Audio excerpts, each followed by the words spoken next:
When the dome collapses back, immense waves race out across the ocean.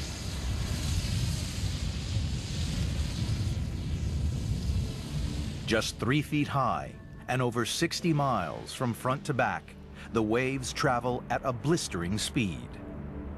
A tsunami is born.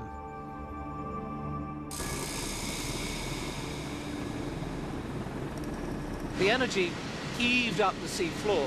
That displaced vast amount of water that we can see made it its way on land. It made its way off around the Pacific.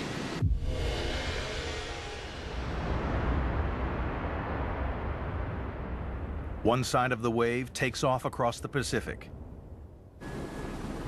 The other races towards the coast of Japan. Tsunamis travel very fast at a speed that depends on the water depth. And because in the deep ocean, tsunami travels very fast, reaching at times the speed of a jet aircraft.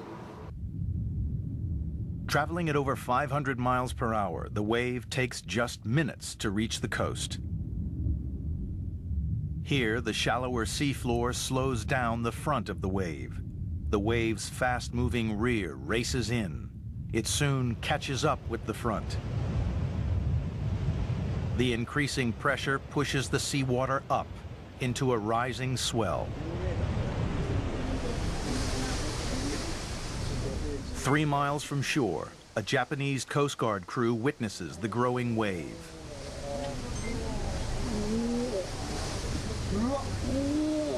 The tsunami swells up as the seafloor gets shallower. Once they crest the first wave, a second one is upon them. The crew is lucky to survive.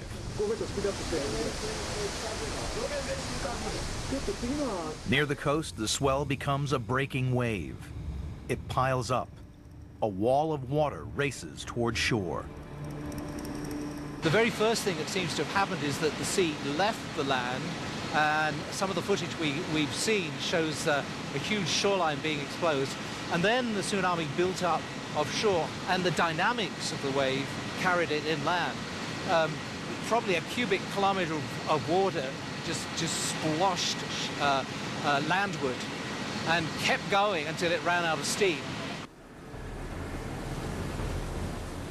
This is the moment the first wave roars in. The tsunami has arrived. But there appears to be no clear pattern to when or where the tsunami strikes. First, it hits in the north.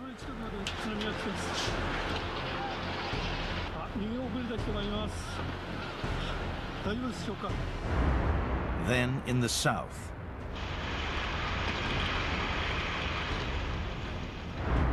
Then it strikes in the north again.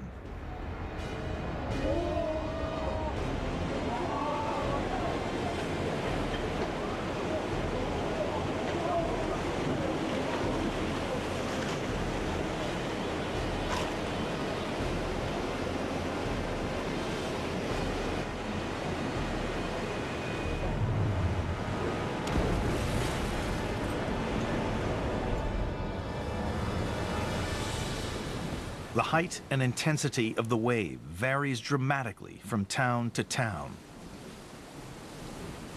But why? Part of the answer lies in the varying depths of the seabed. The tsunami travels faster in deep water and reaches land more quickly. Another critical factor is the layout of the land. Cliffs, bays, and inlets along the shoreline help determine how a tsunami behaves. It boils down to how the wave is focused and defocused by the geography or the topography of the coastline itself. 3:15 p.m. Japan time. The wave hits the town of Ofunado. Deep water off the coast here offers little resistance to the 26-foot-high tsunami wave. There is little time to get to high ground. The best early warning system people would have had would have been the fact that there was an earthquake And people have got used to the fact that if you have an earthquake, there is a possibility of a tsunami that will follow. But in the timescale they had, there was very little time or very little opportunity for escape. The tsunami hits Ofunado 20 minutes after the earthquake. Water that actually hit the coast will be well in excess of 1 billion, probably 10 billion tons of water. That's a little bit like taking 1 million swimming pools and just emptying them onto the coastal areas of northeast Japan.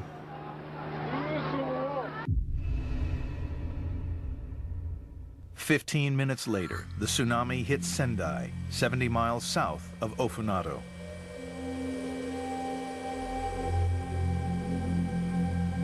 The area around the city is mostly farmland, low-lying and flat.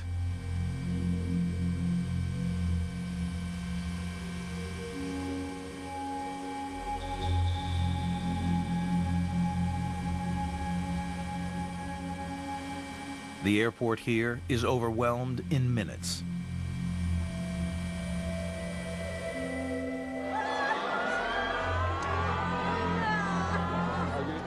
It hits very low-lying areas. There's nothing to stop it moving inland, and so it can move inland 6-7 kilometers without being impeded. There's not much to slow it down, and because the wavelength of the tsunami is so big, it's not going to stop until it reaches something, reaches some sort of high ground, and it'll just keep on coming.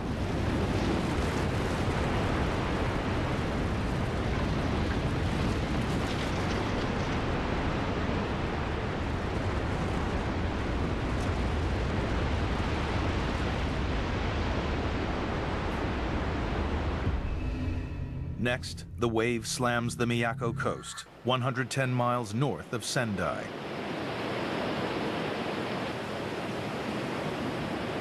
This area has good tsunami defenses. The residents are well prepared. They should be safe. Last time a tsunami hit here was half a century ago. In the aftermath of that tsunami, they built these 30-foot-high seawalls.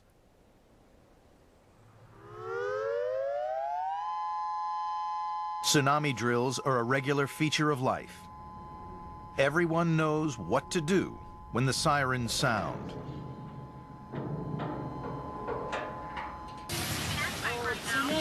Tsunami, yeah, we're leaving.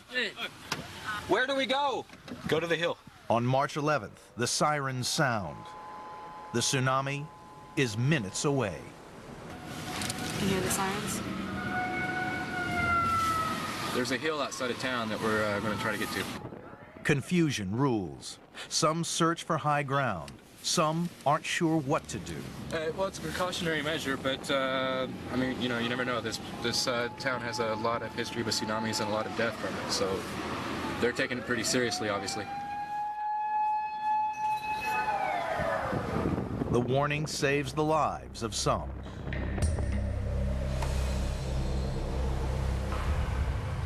Here it comes!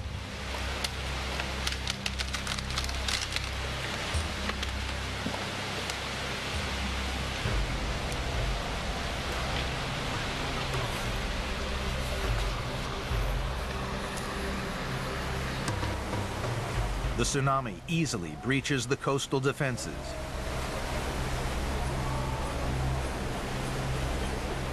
Miyako's high walls are useless.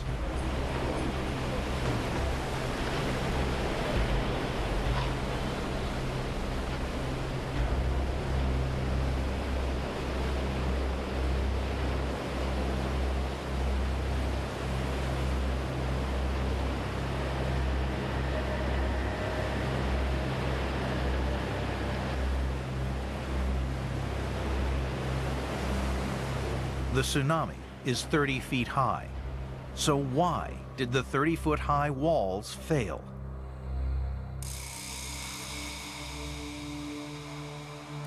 Data from thousands of sensors along the coastline suggest a stunning answer. The fact that the shoreline has actually subsided means that the sea had plenty of space to go, and it it basically filled up the empty space left by the sinking. Several villages have just been completely ruined with no survivors. And the human death toll is obviously going to be up in the tens of thousands when the final count is in. The earthquake causes the whole coastline to drop by up to 3 feet, lowering Miyako's walls and making the tsunami much worse.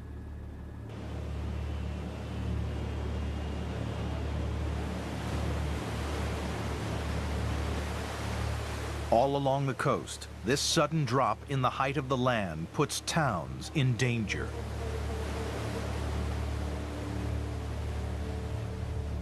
You've got the tsunami wave coming in, on top of what would be essentially a 2-meter higher vacuum of subsided land as it sweeps in, and there's not much to stop it until it hits higher ground somewhere.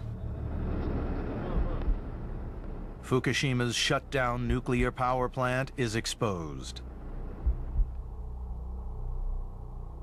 There is an 18-foot-high defense wall, but the ground has sunk several feet. The wave smashes over the wall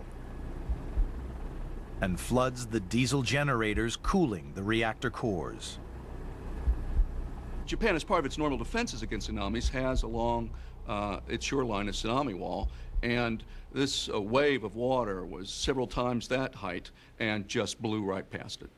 The coastline goes down, so do all their power intakes, and if they have a gigantic wave coming at them, it's going to short out everything electrical. Backup batteries take over to keep the pumps going.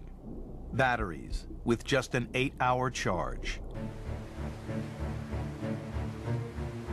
The tsunami's destructive march inland overwhelms seawalls, erases whole towns, and sets Japan on the path to a nuclear crisis. And it isn't over yet. Now, all that water pulls back out to sea.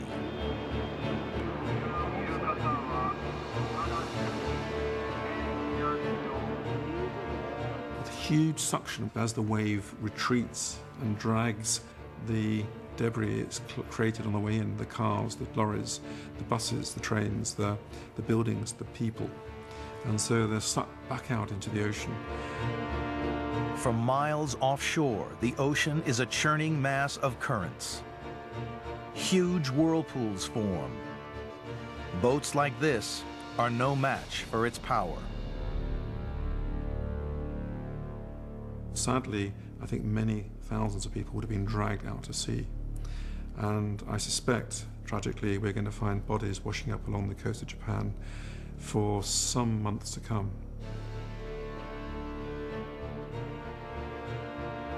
During the night, fires rage across the wasteland.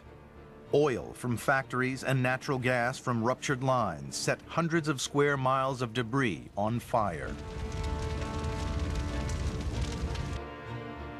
In Tokyo, the train system is paralyzed.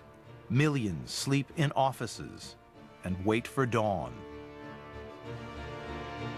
8 hours after the quake, the tsunami wave continues to spread across the ocean. Countries all around the Pacific Rim watch nervously. In Hawaii, the Tsunami Warning Center is on full alert. Very quickly, we realized that this was basically the first big ocean-crossing tsunami that had happened in 40 years. Will the tsunami hit Hawaii? If so, when? And how big will it be? Readings from deep ocean.